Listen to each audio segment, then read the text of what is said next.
Hello everyone, welcome to my YouTube channel maths pyramid. आज हम solve कर रहे हैं सेक्शन डी। सेक्शन डी में क्वेश्चन नंबर 33 हम ऑलरेडी सॉल्व कर चुके हैं आपके लिए। आज सॉल्व करेंगे हम क्वेश्चन नंबर 32। तो उसके लिए क्या करेंगे, सबसे पहले हम क्वेश्चन को पढ़ेंगे कि क्वेश्चन में क्या दिया हुआ है, जिससे हम सॉल्व कर सकेंगे उसके लिए हमें क्या टेक्निक यूज करनी है। तो देखिए क्वेश्चन में क्या बोला है, Aarush bought 2 pencils and 3 chocolates for ₹11 and Tanish bought 1 pencil and 2 chocolates for ₹7 from the same shop. So you have to represent this situation in the form of pair of linear equation. तो देखिए हमें question में दिया है कि आरुष ने 2 pencil और 3 chocolate कितने में खरीदी, ₹11 में। तो हम क्या अज्यूम करेंगे कि let the price of one pencil be ₹X, correct. और अब दूसरा हम अज्यूम करेंगे कि let the price of one chocolate, क्योंकि उन्होंने चॉकलेट खरीदी है और क्या खरीदा है, पेंसिल। तो चॉकलेट के प्राइस को हम अज्यूम कर लेते हैं ₹Y, ठीक है। तो हम इसको फॉर्म करेंगे, किसमें रिप्रेजेंट करेंगे आपको pair of linear equation form में, कि ये किस तरीके से फॉर्म हो रही है। तो देखिए 2 पेंसिल प्लस 3 चॉकलेट मतलब 2 of X plus 3 of Y it is equals to 11, correct. 2 क्या है, ये टोटल कॉस्ट है, लेफ्ट हैंड साइड में भी और राइट हैंड साइड में भी। देखो राइट हैंड साइड में तो डायरेक्टली ₹11 है, लेफ्ट हैंड साइड में क्या है कि 2 मतलब उसने 2 पेंसिल खरीदी है, तो 2 into X plus 3 into Y, ये हो गई आपकी इक्वेशन नंबर 1। अब सेकंड क्या हो गया, ये किसकी है, ये आरुष की है। अब हम तनिष्क के लिए लीनियर इक्वेशन बना लेंगे। तो यहाँ पर हो जाएगा, इसने सिर्फ 1 पेंसिल और 2 चॉकलेट खरीदी है, तो x plus 2y it is equals to 7। तो ये हो गई आपकी लीनियर, ये दोनों हो गई आपकी पेयर ऑफ लीनियर इक्वेशन। अब आपको क्या बोला है कि हमने ये रिप्रेजेंट कर दिया, आपको रिप्रेजेंट करने के लिए बोला था, आपने इसको रिप्रेजेंट कर दिया। अब आपको बोला है find the price of 1 pencil and 1 chocolate graphically. आपको इसको सॉल्व कैसे करना है, ग्राफिकली, ठीक है। अब आप देख सकते हैं कि ये हमारी दो पेयर ऑफ लीनियर इक्वेशन है, तो आपको इनको दोनों को ग्राफ पर रिप्रेजेंट करना है। लेकिन प्राइस कैसे पता चलेगा, आपको पता है कि हमारी जो भी लाइंस होती हैं वो अगर इंटरसेक्ट करती हैं एक पॉइंट पर, तो हमें उसका एक सोल्यूशन मिलता है। अगर लाइन पैरेलल होती हैं तो हमें नो सोल्यूशन होता है, अगर लाइन कोइंसिडेंट होती हैं तो क्या होता है, इनफाइनाइट सोल्यूशंस होते हैं। अब आप यहाँ देख सकते हैं कि अगर हम इनके कोफिशिएंट्स को कंपेयर करें, A1 upon A2, B1 upon B2, तो आप देख सकते हैं कि ये क्या है, ये है आपका 2/1 which is not equals to 3/2, correct. तो इनके अगर हम कोफिशिएंट्स को कंपेयर करते हैं तो हमें पता चलता है कि A1 is divided by A2 it is not equals to B1/B2। इसका मतलब क्या है कि आपकी जो लाइंस है वो इंटरसेक्टिंग लाइंस है, और आपके पास अगर लाइंस इंटरसेक्टिंग लाइंस है तो इसका मतलब एक सोल्यूशन है। तो अब इनको हम ग्राफिकली रिप्रेजेंट करते हैं, इसके लिए ग्राफ पेपर ले लेंगे। तो ये है हमारा ग्राफ पेपर, जहां पर हमने क्या किया, ये x एक्सिस है आपकी और ये y एक्सिस है। हमने हमारी जो फर्स्ट इक्वेशन थी 2x plus 3y equals to 11, तो उसमें यहाँ पे x कोऑर्डिनेट और y ले लिया। y भी कैसे निकालते हैं, 11 माइनस 2x डिवाइडेड बाई 3। अब इसकी कुछ रैंडम वैल्यूज हमने सब्सटीट्यूट करी, 0, 1, 2, 4, -2। जब हमने x की वैल्यूज डिफरेंट वैल्यूज पुट करी तो हमें y की डिफरेंट वैल्यूज यहाँ पे ऑब्टेन हुई। आप ट्राई करिए खुद से। और फिर यहाँ पर हमने दूसरी जो इक्वेशन थी हमारी x plus 2y equals to 7, उसके लिए भी सेम चीज की कि उसकी भी कुछ x की रैंडम वैल्यूज ली, उसके करस्पॉन्डिंग हमारी y की जो वैल्यूज आई उनको हमने टेबुलर फॉर्म में रिप्रेजेंट किया है, जिससे क्या है कि हम उन दोनों x और y के कोऑर्डिनेट्स को हमारे ग्राफ पेपर पर रिप्रेजेंट कर सकें। तो हमने जब ये प्लॉट किया तो हमने देखा कि ये 1, 2, 3, 4, 5 इस तरीके से हमने मार्क किया। तो आप ये जो ऑरेंज वाली लाइन देख रहे हैं, ये है आपकी 2x plus 3y equals to 1।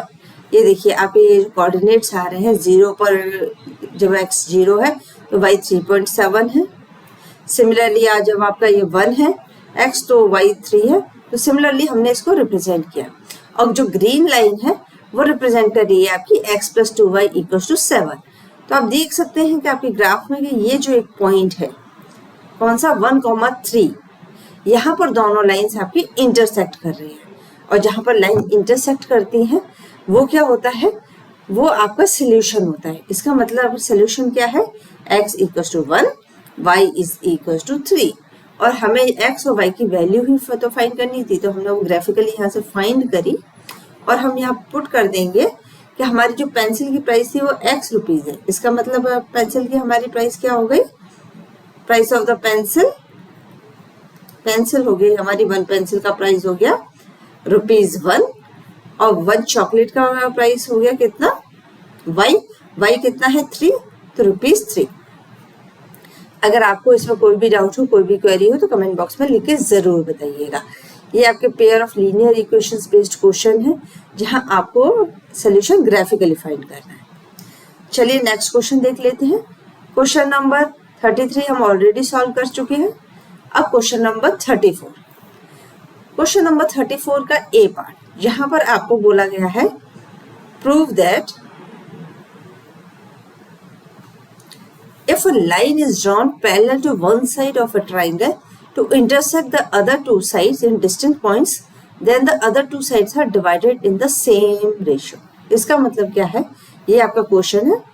Let A, B, C be the triangle, assume करिए, और ये जो DE हम इसको अज्यूम करेंगे, तो DE जो है वो क्या है, ये पैरेलल टू BC है, करेक्ट, क्योंकि line drawn parallel to one side of a triangle, तो DE पैरेलल टू BC है।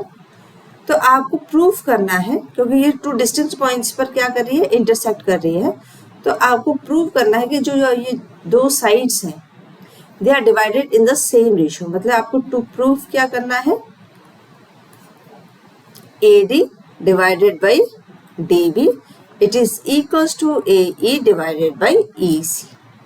ये है आपको जो प्रूफ करना है। तो अब ये क्या है, this is your Thales theorem. इसको आप थेल्स थ्योरम भी कहते हैं, या फिर आप इसको क्या कहते हैं, basic proportionality theorem. Basic proportionality theorem ये आपके ट्राइंगल्स की बहुत इंपॉर्टेंट थ्योरम है। एज इट इज क्वेश्चन आया है, आपको कोई भी इसमें कुछ चेंज नहीं किया है, तो इसको यहाँ पे प्रूव करने की जरूरत नहीं है। आप अपने एनसीईआरटी बुक से देख सकते हैं। जब हम ट्राइंगल्स पढ़ेंगे तो उसमें हम इस थेल्स थ्योरम को बहुत अच्छे से डिटेल में एक्सप्लेन करेंगे आपके लिए, ठीक है। तो ये क्वेश्चन जो है डायरेक्टली आपकी बुक से है, जो है आपकी Thales theorem, basic proportionality theorem पर। चलिए इसका बी पार्ट देख लेते हैं। ये बी पार्ट है, जिसमें बोला है as shown in the given figure a girl of height 90 centimetre. ये जो CD है वो एक गर्ल है जिसकी हाइट है 90 centimetre, is walking away from the base of the lamp post. AB क्या है, AB आपका यहाँ पर जो है वो लैंप पोस्ट है, करेक्ट, ये आपका लैंप पोस्ट है, और CD क्या है, गर्ल की हाइट है। तो ये आपकी गर्ल की हाइट है, ये आपको दिया हुआ है। It is walking at the speed of 1.2 metre per second, ठीक है। तो गर्ल जो है अपने AB से, जब B पॉइंट है वहां से 1.2 मीटर पर सेकेंड की स्पीड से जा रही है अवे। लैंप की हाइट दी गई है 3.6 मीटर अबव द ग्राउंड। और क्या करना है आपको, फाइंड करना है length of her shadow after 4 second. मतलब 4 सेकेंड में ये जो गर्ल है यहाँ से चलना शुरू हुई थी तो D पे पहुंच चुकी है। अब जब ये D पे पहुंच गई है तो आपको इस गर्ल की length of the shadow find करनी है, मतलब DE फाइंड करना है, ठीक है। क्वेश्चन समझ में आया आपको।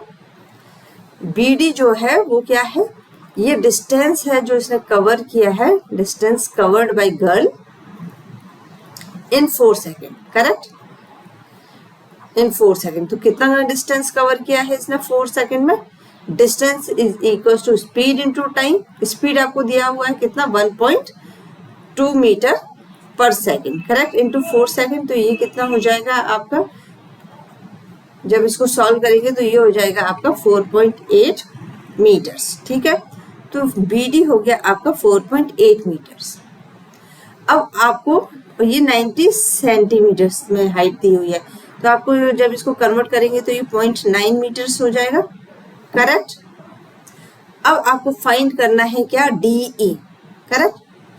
तो अब हम यहाँ क्या करेंगे, अब देखिए हम यहाँ पर बहुत इजी है ये क्वेश्चन।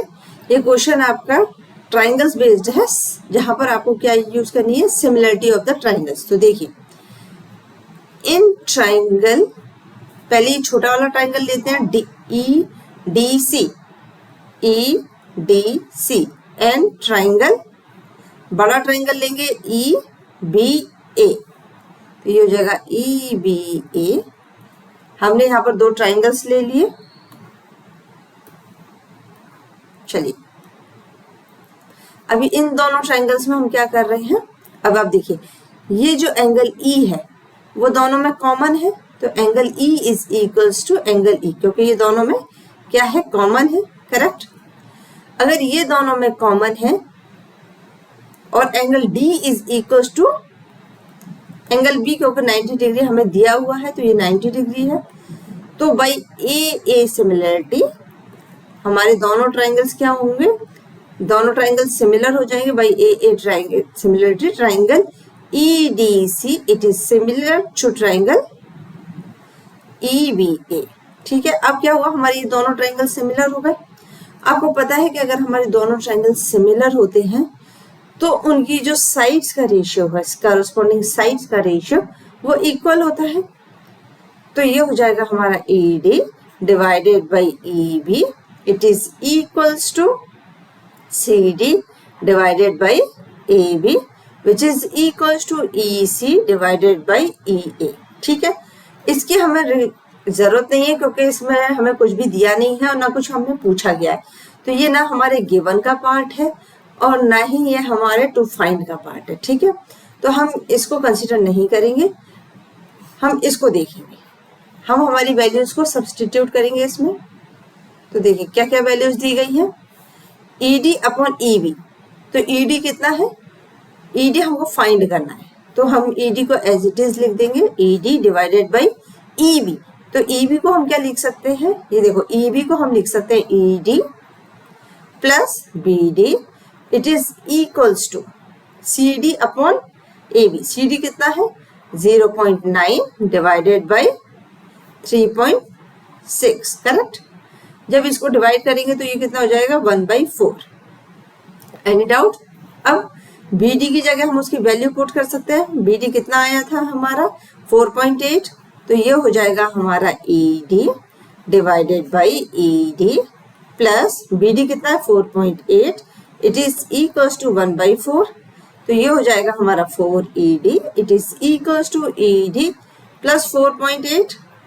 इसको इस साइड शिफ्ट करेंगे तो ये हो जाएगा हमारा 3ED, it is equals to 4.8, तो ED is equals to 4.8 divided by 3। जब इसको कैंसिल करेंगे तो ये हो जाएगा 1.6। तो आपके पास ED कितना आ गया, ED आ गया 1.6 मीटर्स। तो लेंथ ऑफ द शेडो जो आपको फाइंड करना था ED, वो कितना हो गया, length of our shadow after 4 seconds कितना आया answer, ED is equals to 1.6 metre. तो इस तरीके से हम हमारे क्वेश्चंस को सॉल्व करते हैं, जहां हम देखते हैं कि पहले हमें क्या गिवन है, क्या फाइंड करना है और हम वहां पे कौन सा कॉन्सेप्ट यूज कर सकते हैं। तो ये है आपका ट्रायंगल बेस्ड क्वेश्चंस। अगर आपको इस क्वेश्चन में कोई भी डाउट हो, कोई भी क्वेरी हो, तो हमें कमेंट बॉक्स में लिख के जरूर बताइएगा। और हाँ, डोंट वरी, हम क्लास 10th के लिए ट्रायंगल्स के टॉपिक्स लेकर आने वाले हैं, तो आप उनको भी देखते रहिए। अगर आपने हमारे चैनल को सब्सक्राइब नहीं किया है तो सब्सक्राइब कर लीजिए, ताकि आने वाले वीडियोस की नोटिफिकेशन आपको तुरंत मिले और आप रिलेटेड वीडियोस के लिए इस पर कनेक्टेड रह सकते हैं। तब तक के लिए थैंक यू सो मच।